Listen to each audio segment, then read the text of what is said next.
Perseteruan antara Baim Wong dan Paula Verhoeven hingga saat ini masih terus bergulir.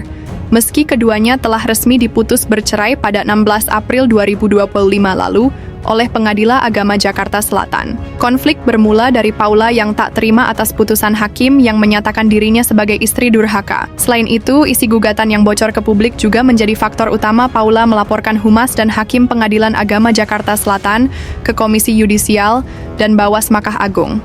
Langkah tersebut diambil oleh Paula lantaran ia merasa tak seharusnya isi gugatan cerainya dengan Baim Wong diungkapkan ke publik. Terlebih, dalam gugatan yang beredar di publik, dinyatakan alasan permohonan cerai Baim diterima lantaran Paula mengidap HIV.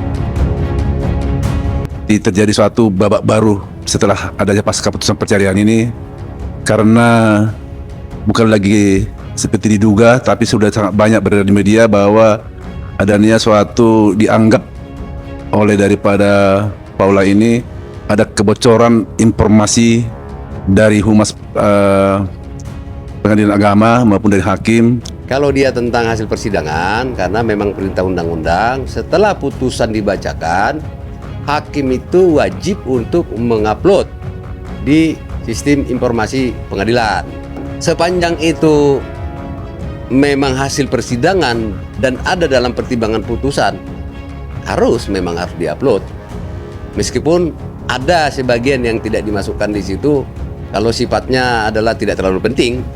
Siapapun melakukan upaya hukum berdasarkan atas ketidakpuasan atau keinginan untuk menempuh satu keadilan atau keinginan yang dimaksud. Tapi balik lagi, semua laporan atau upaya hukum yang dilakukan baik oleh Paula ataupun Baim itu bagian daripada upaya dan upaya-upaya hukum yang akan dilakukan sehingga menempuh suatu keinginan dari masing-masing. HIV itu kan harus dibuktikan.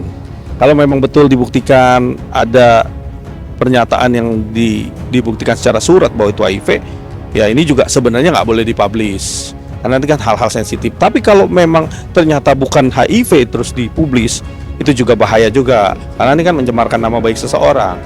Ini juga ada etiknya, ada etikanya, cara penyampaiannya harus lebih hati-hati karena mungkin dunia ini kan sekarang era digital. Dalam proses penyampaian itu bisa dikategorikan melalui sinyal-sinyal, melalui cara-cara bicara yang sifatnya adalah jangan sampai ini privasi ini kemana-mana. Satu persatu masalah terus muncul pasca perceraian kedua selebritas tersebut. Selain isi gugatan, beredar pula rekaman Baim Wong dan Paula tengah bertengkar. Dalam rekaman yang beredar tersebut, terdengar Baim menuding Paula Verhoeven menjalin hubungan gelap dengan pria lain. Pertengkaran hebat Baim Wong dan Paula itu kini telah menjadi konsumsi publik lantaran bocor ke media sosial. Apakah pembunuhan karakter yang kini tengah menimpa Paula Verhoeven dapat berdampak terhadap anak-anaknya? Lantas, bagaimanakah tanggapan praktisi hukum terkait konflik antara Baim Wong dan Paula Verhoeven pasca bercerai ini? Apakah Baim Wong bisa terjerat pidana ITE atas tersebarnya rekaman pertengkarannya dengan Paula Verhoeven? Ya.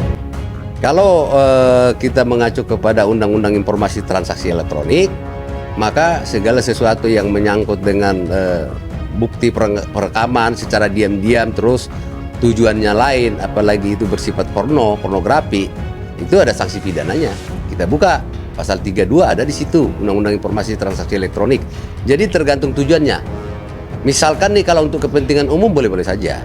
Tapi kalau tujuannya adalah untuk membunuh karakter orang, ada niat lain, itu ada ancaman pidananya. Nah, apapun ceritanya, apalagi misalnya yang mempublikasikan adalah salah satu pihak, misalnya penggugat yang kalau memang sudah ingkrah ini, anggaplah misalnya sudah jadi mantan suami, tapi kan ini hal yang kurang wajar. Karena apa? Karena apapun ceritanya, mereka kan seperti yang tadi itu ada punya hasil perkawinan, mereka ada punya anak. Jadi harus membuat suatu statement atau mengeluarkan suatu statement di publik itu yang misalnya itu bisa menjadi sangat menekan salah satu pihak. Hal ini menurut saya dari kedua belah pihak nggak perlu dilakukan karena itu akan sangat berdampak terhadap anak mereka. Saya ini sangat benar-benar bisa membuat suatu pembunuhan karakter terhadap anak, terutama terdampak terhadap karakter anak ya dan mental anak ya. Mungkin kalau misalnya para pihak ini kan udah dewasa, bisa aja nggak terlalu misalnya terbeban terhadap ada omongan-omongan yang seperti yang kurang wajar tadi disampaikan di publik. Tapi yang jelas ini anak kan belum tentu mentalnya siap. Dan itu nanti akan menjadi salah satu jejak digital yang tidak pernah hapus zaman di media kan. Nanti mungkin anak ini udah besar, udah dewasa, udah menikah, dibuka background misalnya orang tuanya, ini kan akan menjadi beban mental seumur hidup untuk anak-anak ini. Itu rekaman segala sesuatu yang sifatnya harus ada privacy ataupun pihak-pihak yang berwenang untuk mempunyai bisa disampaikan ke persidangan. Tentunya ini bukti ini juga harus dijaga, jangan sampai melebar kemana-mana sampai ke publik kan. Ini kan jelas bukti-bukti chat ini atau bukti-bukti suara yang sifatnya adalah privacy. Tinggal bagaimana kita menilai apakah bukti-bukti ini sangat amat merugikan. Nah, bentuk merugikan itu nanti diekspresikan atau dinilai oleh para ahli. Kalau ini masuk ke dalam kategori ini penghinaan atau mencemarkan nama baik atau merendahkan dan lain-lain, ini coba kan kita lihat lagi. Karena IT itu bentuknya banyak. Kalau muatannya itu memang terbukti, bisa dikategorikan ini melanggar Undang-Undang ITE. Niatannya untuk mengupload itu di media sosial apa? Ya dong.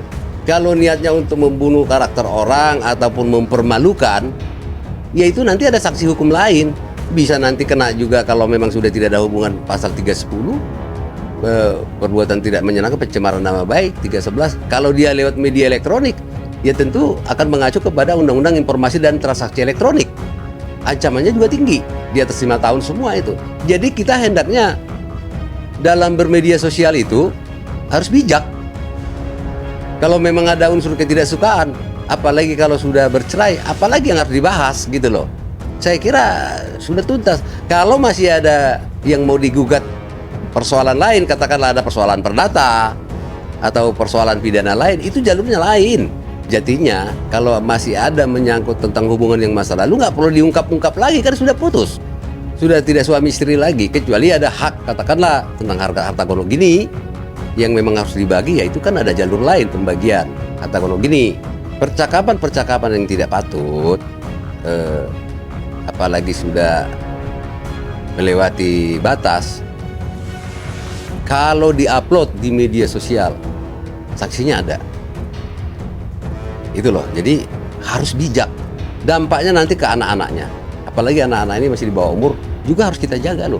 Kita sebagai suami atau sebagai istri, masa kita nggak berpikir tentang masa depan anak-anak kita kan gitu. Sebenarnya salah satu pembuktian tentang masalah perselingkuhan itu kan, ini salah satu yang sangat sulit, kecuali tertangkap basah.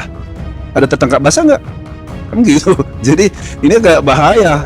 Kalau cuma karena ada chat-chatan, ada informasi, ada dugaan-dugaan saya katanya misal ya ada masuk di hotel atau di ini, ya belum tentu istilahnya melakukan perzinahan kan. Namanya kalau udah orang berduaan ada misalnya masuk di hotel, apalagi di lobi misalnya, tahu kan namanya udah otomatis melakukan suatu perselingkuhan. Kan tidak juga, unsur perselingkuhan itu kan harus dibuktikan, dan biasanya sangat susah dibuktikan kalau tidak tertangkap basah gitu loh. Kepentingan anak, karena ada anak ya, sebaiknya pihak daripada Baim dan Paula ini sebaiknya menghentikan isu-isu yang nanti bisa sangat merugikan dan sangat menekan mentalitas anak mereka yang dua itu. Apalagi ya mungkin bisa juga pada pihak dari Pak Paula, Pak Baim, tapi kan yang paling seperti bilang tadi itu, yang terpenting harus diselamatkan anak yang dua ini, karena itu apapun ceritanya kan itu anak pernikahan dari mereka. Jadi mereka harus itu punya tanggung jawab menjaga mental mereka ini, menjaga moralitasnya mereka ini, jangan sampai mereka ini nanti bisa saja nanti mereka jadi, misalnya kalau ini terekspos terus rame, kan bisa mereka jadi dibicarakan dengan anak-anak sebaya mereka kan.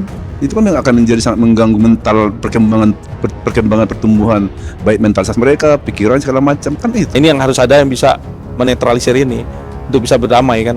Harusnya berdamai-damai aja, karena kan anak melihat ibu bapaknya nggak ada bekasnya. Tapi kan kalau untuk berseru gini kan, ya jujur kita prihatin terhadap anaknya. Nah, mudah-mudahan masalahnya Paula dan Baim bisa cepat selesai. Semoga juga bisa didamaikan, segala masalah, problem dan masalah itu bisa cepat terselesaikan, dan mempunyai win-win solusi yang terbaik antara dua belah pihak.